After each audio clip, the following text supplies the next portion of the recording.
Здравейте, приятели! Днес ще ви покажа какво да правите, ако не можете да изтеглите приложение от App Store. Отидете в настройки, след това в Screen Time, изберете ограничения за съдържание и поверителност и ги активирайте.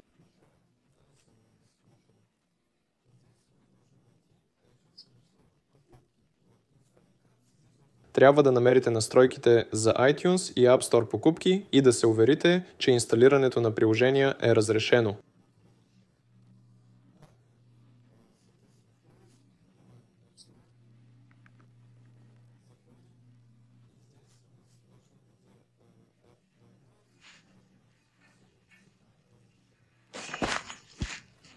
Ако това не помогне, опитайте да включите самолетен режим за 15 секунди. Ако и това не проработи, просто рестартирайте телефона, като натиснете едновременно бутона за захранване и бутона за сила на звука. Това е всичко от мен. Чао!